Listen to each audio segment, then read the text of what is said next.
What's up, YouTube? Welcome back to the channel. We have some new stuff going down as we are getting prepared for the next project build.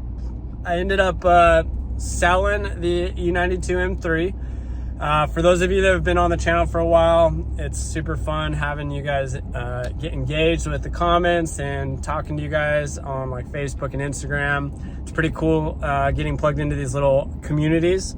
And we built the Porsche, the Cayman S twin turbo, and then I cleaned up and got the E92 M3 sorted out to kind of what I envisioned as like my dream canyon carver car.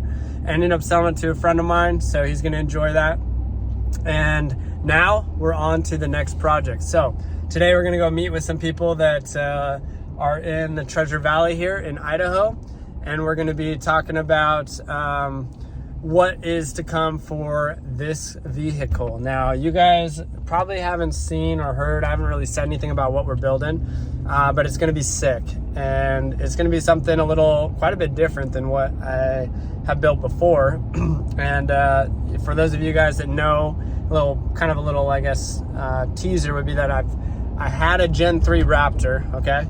And then I sold that because we started camping. My wife and I started camping, and so with the kids. And so I got an F250 Super Duty, and I was considering the Carly E-Venture kit or a pin top kit, and those are exceptional kits for sure. Very difficult to compete with that for anything else on the market for those trucks. But at the end of the day, it's still a super heavy diesel full-size pickup. And so it's just not going to handle like what I really enjoyed, the aspects I really enjoyed on the Gen 3 Raptor. So that'll lead us to kind of where we're at, and the guys we're going to sit down with today and talk about what the vision is and putting my personal touch on it. I really want something that is relatively versatile given how it's built. So very capable, but still versatile. And you guys will kind of see what that means as we get through the video. But thanks for watching. Track along as we go through this, and curious to see what you guys' thoughts are. All right, so here's the truck behind me. This is what we're starting with as our platform build. And it's a 2015 F150 Platinum with the 5.0 Coyote, 6-speed. Short bed, 4x4, all the standard stuff, and it's pretty good condition. So we're excited to tear this thing apart and bring it into a whole new era with some of these guys local here.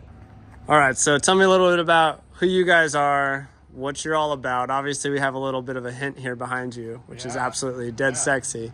But introduce yourselves and a little bit about where you come from and what you do. Yeah, so I'm one side of Vulcan. We do fabrication on trucks, stuff like that. And Shelby ran into us, what, a year and a half ago now? It's been a minute, yeah. You had the Gen 3.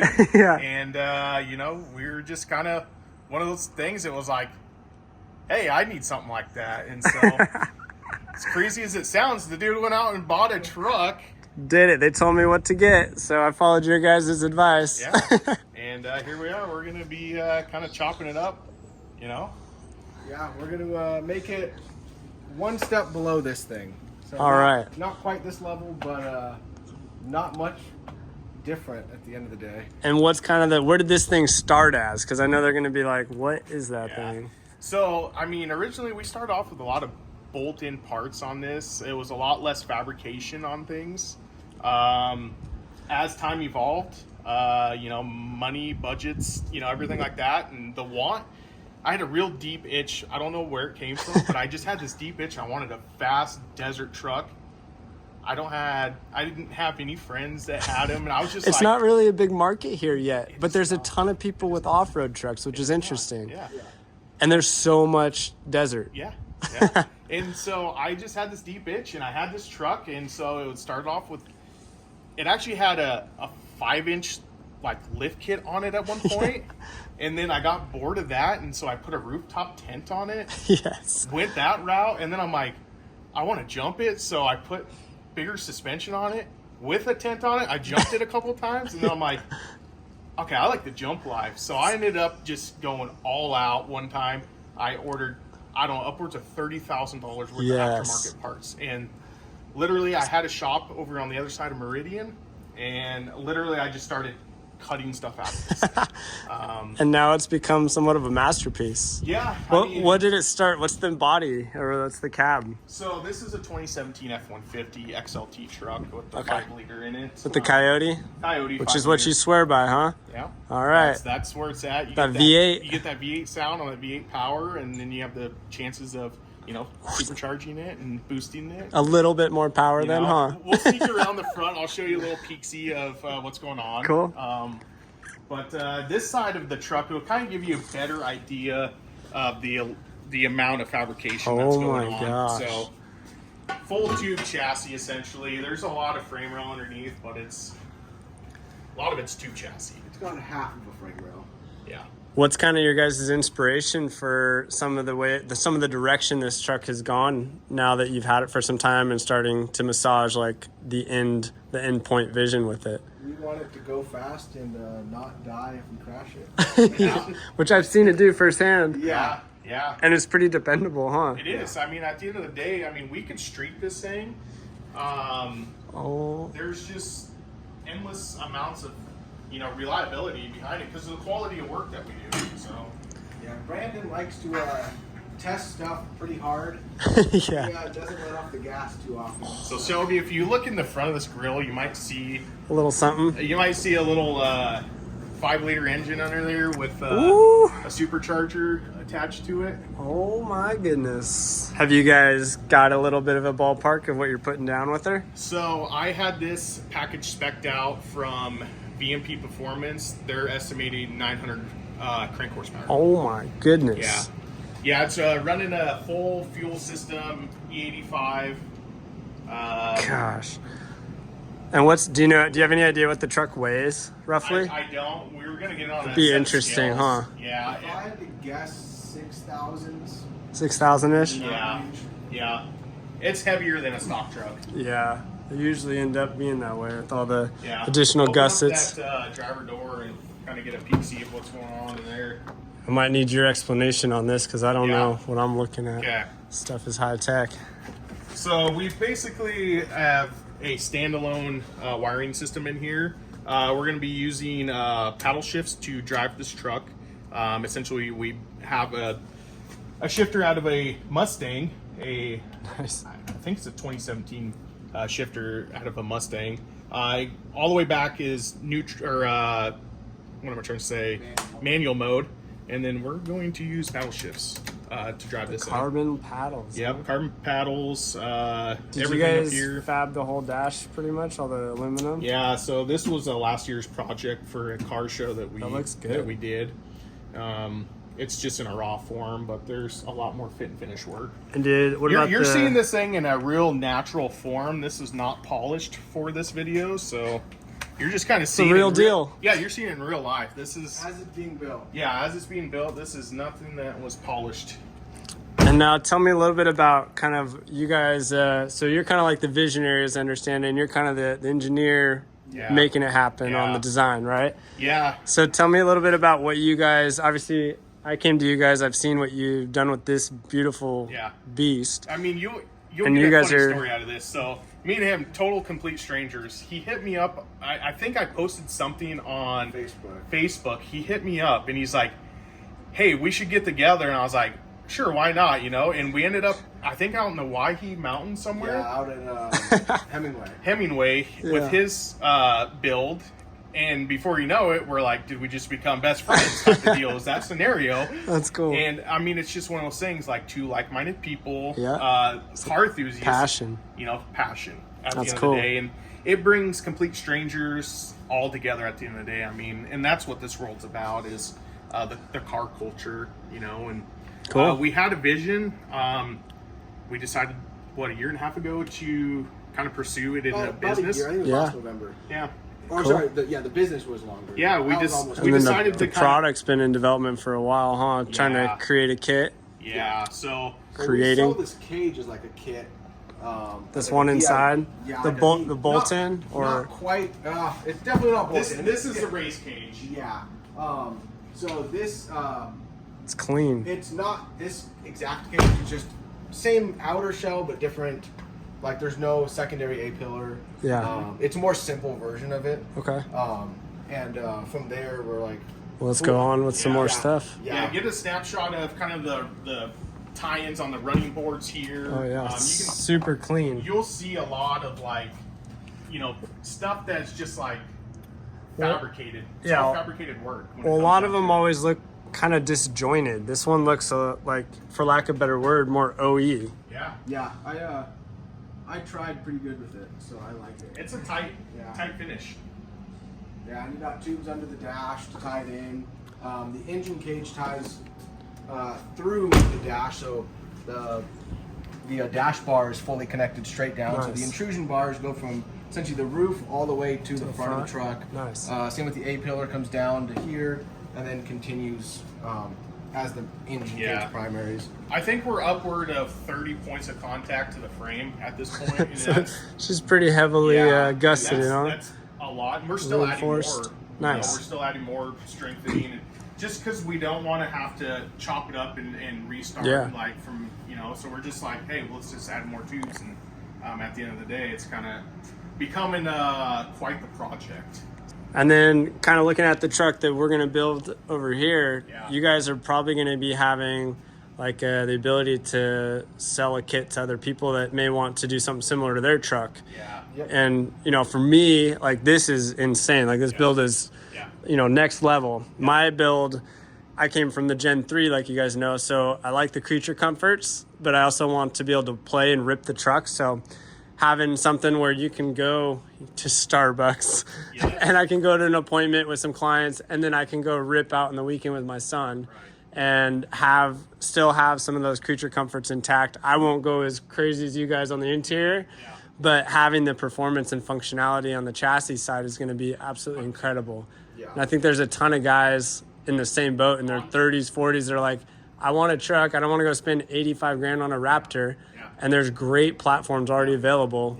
Just linking the people that create a great product that suits that need is the hard part. We'll have so we're almost done with our new front long travel kit. You'll be one of the first people with it. Oh, dang. This truck will have it, and then you'll have the same kit. So cool. Essentially, what this truck can get away with, your truck will be able to handle too. So, are there some stats or specs? I know sometimes those things can be nuanced because they don't necessarily mean something in performance or feel. But I know everybody's always like, "Well, what's the specs on the kit, or what's your goal?" So essentially, the kit itself is going to be, you know, like for like between the two trucks, yours and mine. The only difference is mine's a 2-wheel drive. Yours is going to be 4-wheel drive. So, meaning you're going to have a little bit more limitations with travel numbers. Yeah. A lot of your performance is going to be kind of, lack of better word, you know. What am I trying to say? He can't have the same. You can't limited have by aspects of the truck. So you can't have the same amount of up travel as us because. Just can't. We don't have a stock wiring harness. We don't have a fuse box. We don't have brake boosters in the way. We relocated everything. Literally everything. Under the hood is just an engine. Like harness. Even the brakes are all inside of the cab now. That's crazy. We didn't want anything limiting up travel on this truck.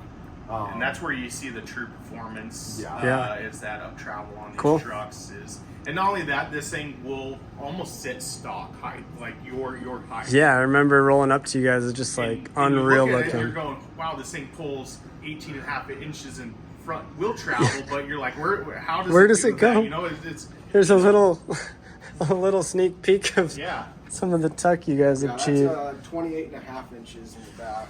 Jeez, this is crazy.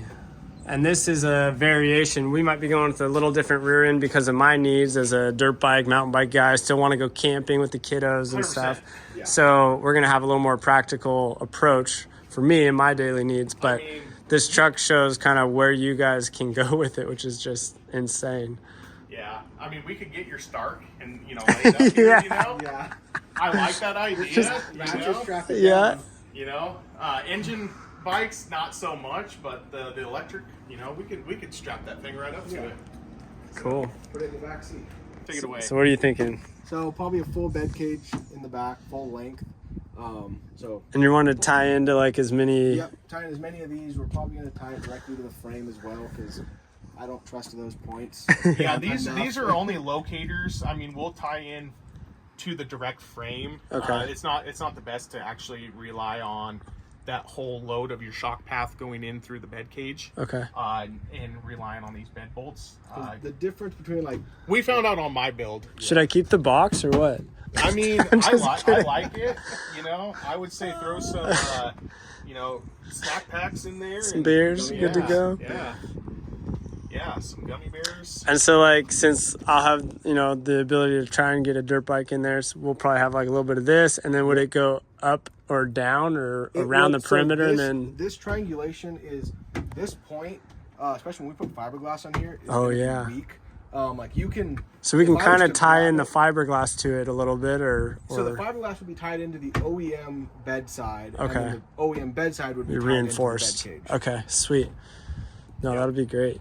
Yeah, and then one thing that we're thinking about doing is putting a tire carrier back here, get all the weight back as we can. Yeah. And then you'll have the ability to just unstrap it when Yep. you got to go motocrossing. Yeah. You can just take the tires out, throw your dirt bike in there, Cool. hit it. And then when you're done, ripping the dirt bikes, you just have a counterweight as a dirt bike at that point. Yeah. You Oh, that's true. just, I mean, I ripped my Raptor with the bike in the back. You Just did, threw huh? some washes. It was super fun. Oh, dude. We'll get some insane shots because my buddy, he filmed it on some cool gear and it looks nutty. That's insane. What do you guys recommend, like, for the body, the McNeil fiberglass sides, like how far out are you It's going to thinking? be a 4+. 4+? Yeah, Okay. yeah, that match the track width of the front. Because the front will be major on You're track gonna width, be right? Minimum 94 in the front. I think our And kids OE's what, like 60? Oh, jeez, I think it's 70. 70? 18 less than that. So I Yeah. can't do math in my head. Yeah, I don't know the actual track width. 'Cause Okay. When we get these trucks, we just blow them apart. So, I measure after. You're like, it's irrelevant. Yeah. yeah, your track width when we put our LT kit, you're gonna be 95, 96. Okay. Can we run 39s? Baja TAs or no? You're asking a Man. lot there, Shelby. Yeah? You're asking a lot. Because I know the front end will clear it. I know for clearance it'll Okay, if we don't bump it out as high, we droop, but you're but you gonna lose be- performance. Performance. Okay. Yeah, You're gonna yeah. lose. Your steering is not gonna survive. 38s, You're pushing it still. still pushing. Yeah. So Yeah, 37's the way to 37's go. gonna be your- And then if I want to bolster up the steering and That's Power and all another that. Snowball to go to swing set though. okay, That's not just a straight. I'm just gonna throw swing set at it. That's more of a.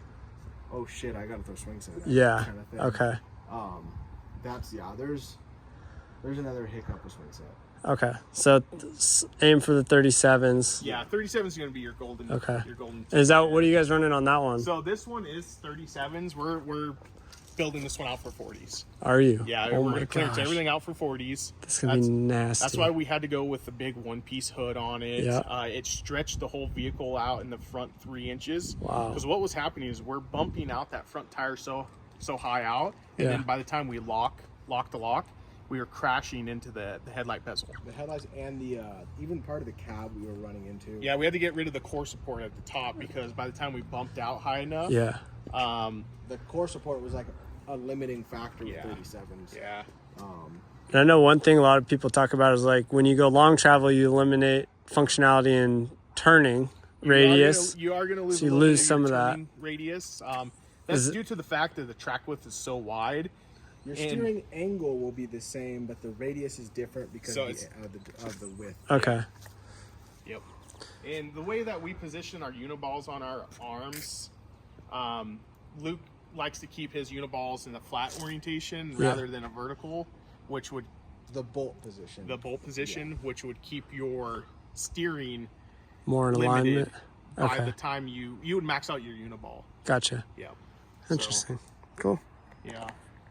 All right, so basically today's kind of like day one of just meeting up and figuring out kind of what this is going to look like in terms of what suspension packages we might explore, what types of ideas they have, and really just going to let them kind of run with it and create, the ultimate daily driver version of aspects of this. Not all of it, of course, because I still want some practicality, but some of the best parts that I get to enjoy and bring and merge together, like some of the experience I had in my Gen 3 while not being at a Gen 3 price point. So stay tuned, watch for more videos, and we'll be giving you guys updates as we make progress and watch this kit come to life.